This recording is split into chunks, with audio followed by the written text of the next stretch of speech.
Hello বন্ধুরা, বড়দের প্রণাম, ছোটদের ভালোবাসা জানিয়ে আজ চলে আসলাম আবার। তো দেখতেই পাচ্ছ সকাল সকাল পিঠে নিয়ে বসেছি। তো কেন করেছি সকাল সকাল পিঠেটা বলো তো? আর আজকে আমার শ্বশুরের মৃত্যুবার্ষিকী ছিল, তো তাই ভাবলাম আমার শ্বশুরমশাই এই পিঠেটা খেতে খুব ভালোবাসতো। এটাকে আমরা ছাঁচ পিঠে বলে জানি, এবারে এক একজন এক এক রকম জানে। তো ভাবলাম যখন করবই, মানে বহু বছর এই পিঠের সঙ্গে পিঠে পায়েসের সঙ্গে সম্পর্কই ছিল না, কারণ পাঁচটা বছর আমি কিছু করতে পারিনি, কারণ আমি একটা অন্য কাজের সঙ্গে জড়িত ছিলাম, কারণ আমি এক জায়গায় কাজ করতাম। তো সারাদিন সংসারে কাজ করে, আবার বাইরে কাজ করে এসে আবার সংসারে কাজ করে তারপর এসব করে পেরে উঠতাম না। তো বহু বছর পর যখন করলামই, তো করবই যখন ভাবলাম, তো সেদিন তো তোমার সামনে বললাম, দেখালাম ছাঁচটা কেনা হচ্ছে। তো করবই যখন, তো আমি ভাবলাম তাহলে আজকেই কিনা করি, কারণ বহু বছর পর যখন করবো এই পিঠেটা, আর আমার শ্বশুরমশাই ভালোই বাসতো, তাহলে ওনার সামনেই ফার্স্টে দিই, তারপরেই নয় আমরা খাবো। তো এই যেহেতু বহু বছর পিঠের সঙ্গে সম্পর্ক ছিল না, তাই একটু গোলাটা ভুল হয়েছে। পিঠেটা খুবই সুন্দর নরম হয়েছিল, কিন্তু ফোলেনি। তো পরে বুঝতে পারলাম যে পিঠের যে গোলাটা, সেটা হয়তো আমার একটু মানে ঘনত্বটা কম হয়েছিল, আর একটু ঘন করে গুললে হয়তো পিঠেগুলো ভালো ফুলতো। তো অল্প পরিমাণেই করেছিলাম, 2 খোলা হয়েছিল।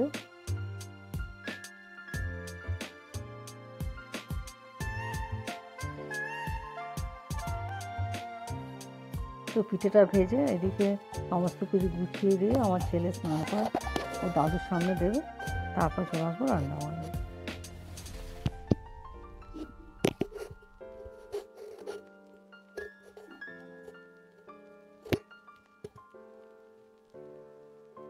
এই যে 1 খোলা দেখলে নামালে, আর এই 1 খোলা, এই 2 খোলাই হয়েছিল।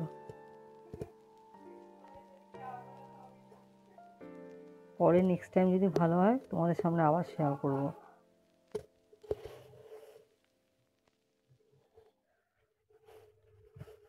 একটু সকালবেলা অনেকে তাড়াহুড়োর মধ্যে থাকি, জানোই সবাই, প্রত্যেকটা মেয়েদেরই তাই থাকে, সংসারের সমস্ত কাজকর্ম, বাজার ঘাট সব কিছু করে, এইসব জোগাড় জান্তি করে তারপরে গিয়ে রান্না বান্না।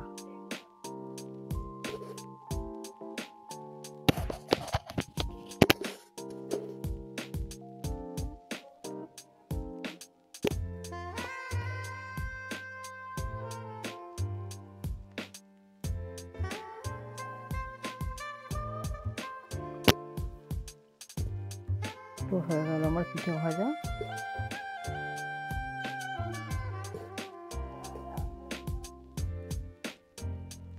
তো তারপরে চলে আসলাম এই যে ছেলেকে দিয়ে, কারণ বাবা বাড়িতে নেই, বাবা থাকে না, প্রায় প্রত্যেক বছরই থাকে না, এই ছেলেকে দিয়ে দেওয়া করানো। তাতে ছেলে যে স্নান করে এসে দাদু ঠাকুমা বলতে শ্বশুরমশাইয়ের যে সিঙ্গেল ফটোটা, সেটা কোনো কারণে কোথায় রাখা আছে খুঁজে পাওয়া যায়নি।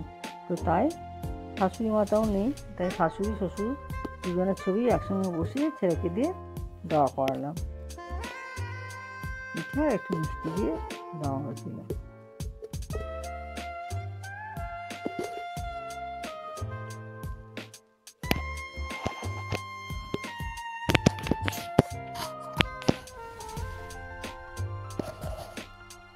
তো হয়ে গেল, তারপরে এবার চলে আসলাম রান্না বান্নায়।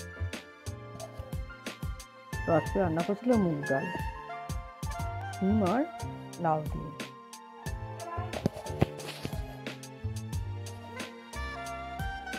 আর তার মধ্যে দিয়ে দিলাম 2 ফালি করে কেটে রাখা আলু, কারণ সাথে আলুর চোখা করবো, তো আবার আলাদা করে আলু সেদ্ধ করবো, তাই জন্য ভালো করে ধুয়ে ওই ডালের মধ্যেই দিয়ে দিয়েছিলাম। দিয়ে দিলাম নুন আর কটা চেরা কাঁচা লঙ্কা।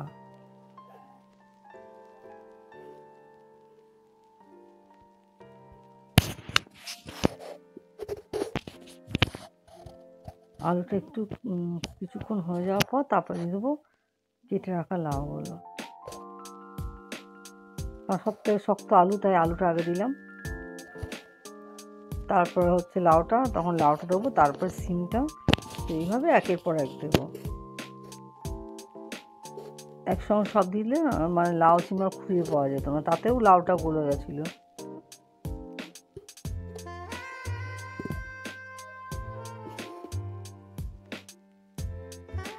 তো এই যে এবার দিয়ে দিলাম সিমটা।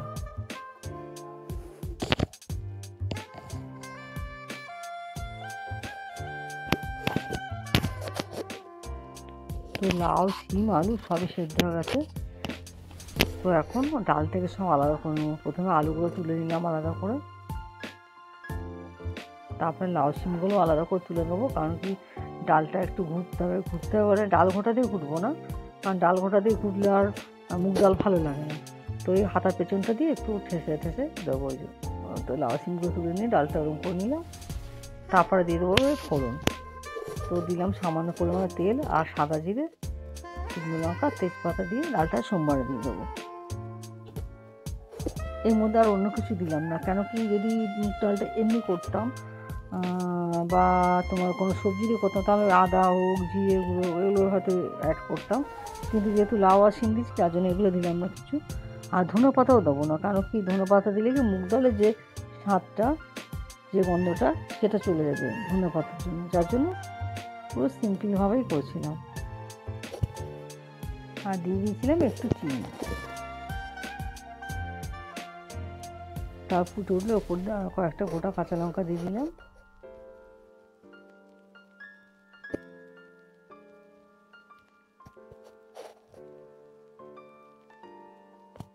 তো হয়ে গেল আবার ডাল রান্না।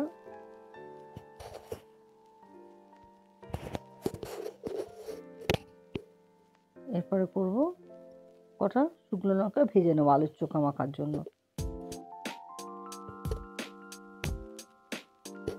লঙ্কাগুলো ভেজে তুলে নিলাম। তারপরে দিলাম তেলের মধ্যে একটু সাদা জিরে, আর দিলেও বেশি করে পেঁয়াজ কুচানো। আর সেই ফাঁকে আলুটাকে ওই ভাজা লঙ্কাগুলো দিয়ে মেখে নেবো ভালো করে। তো আজকে এই ছিল রান্না, লাউ শিম দিয়ে ডাল, আলুর চোখা আর ডিমের অমলেট।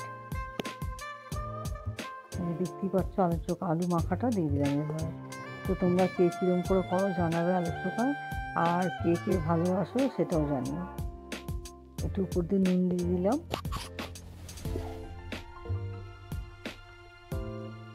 রোজ রোজ একঘেয়ে না মাছ মাংস ডিম এত রিচ আর ভালো লাগে না।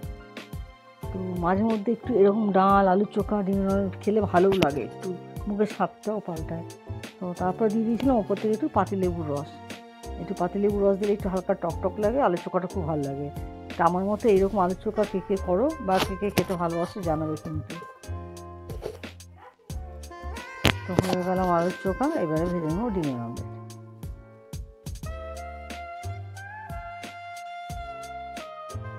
দুই ভাই বোনের জন্য দুটো ডিমের অমলেট ভাজবো।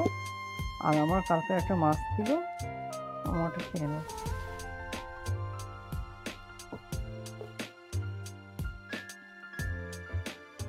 তো আমার ভিডিওটা ভালো লাগলে একটা লাইক ও সাবস্ক্রাইব করে দেবেন।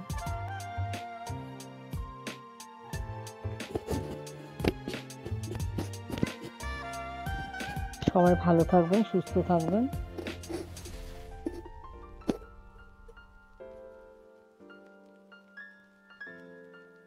তো ভিডিওটা অনেকটাই বড় করে ফেললাম, একটু কষ্ট করে দেখবেন। সবার কাছে অনুরোধ থাকলো। সবার অনেক টাইম নষ্ট করলাম ভিডিওটা দেখার জন্য। তো আমার রান্না কমপ্লিট।